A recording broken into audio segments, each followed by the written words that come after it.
People in Manchester. The blue bus driver points his fish tank towards Wythenshawe. Two plain lovers lick one vanilla cornet.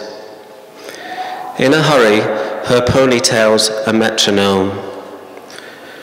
Red Peugeot Verve, red light, he pats his thinning hair. Office junior pondering a baked potato. In various grey suits, businessmen and pigeons.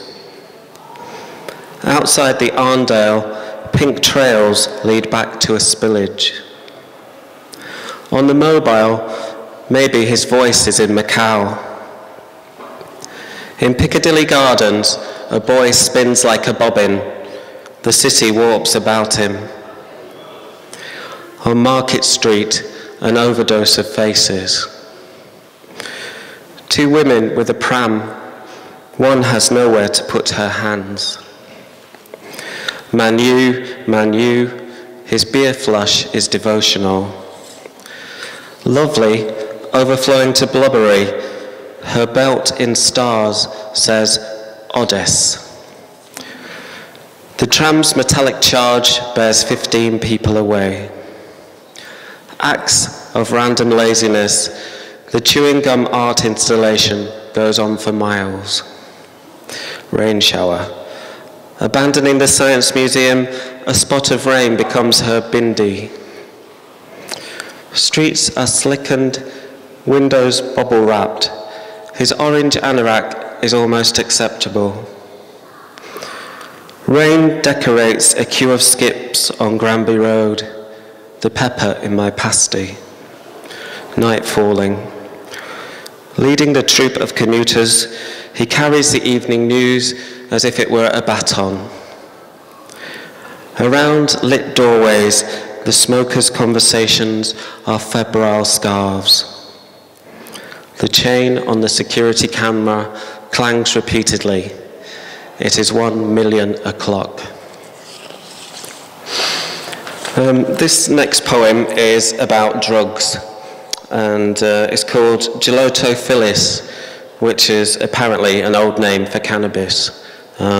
It's not really about drugs, though. It's about poetic imagination and how that, in a drug-like way, can alter your perception of reality.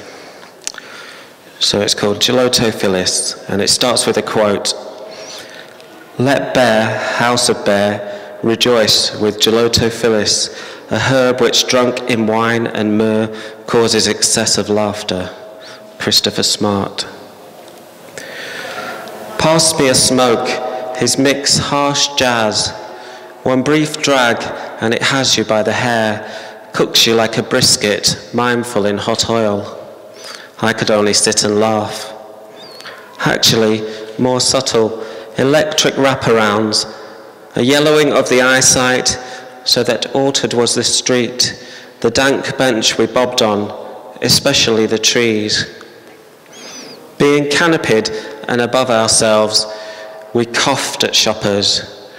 Their boots clopped ringtones as they shied from our burning fingers. This poem is called Flood, and the first line is from a poem by Lorca.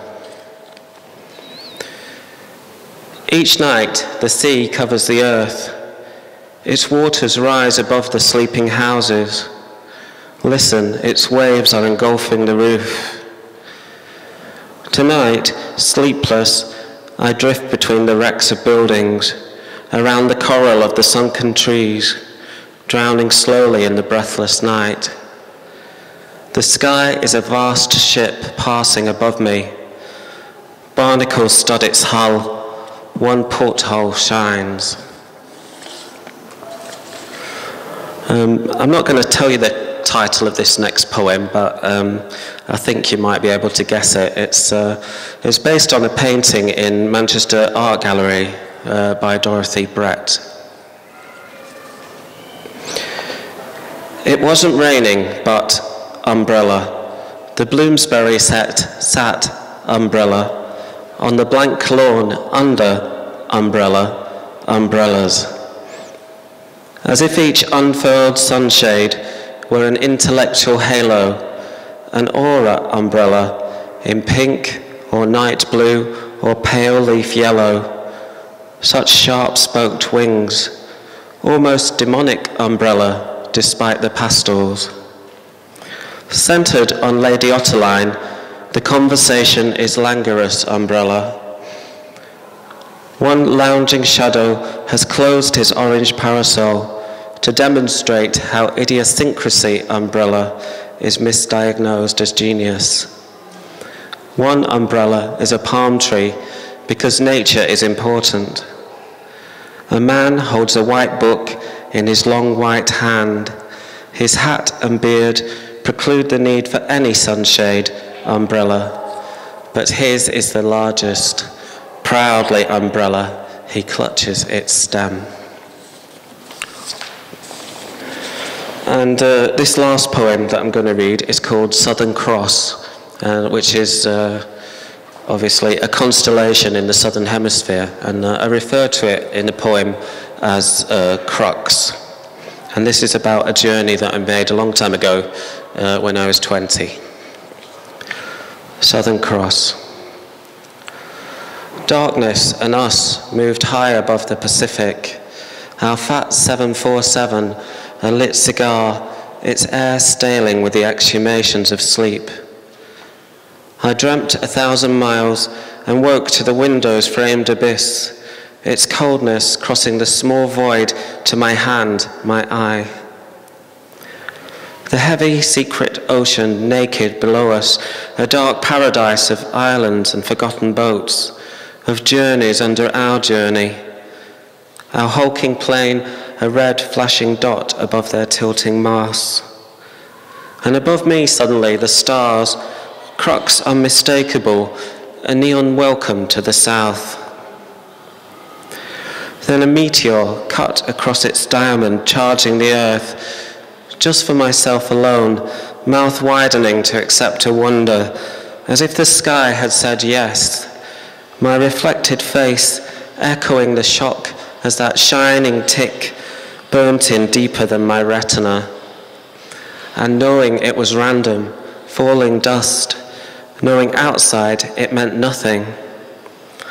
That meant nothing to my keening head, bursting with the fire of it. Thank you.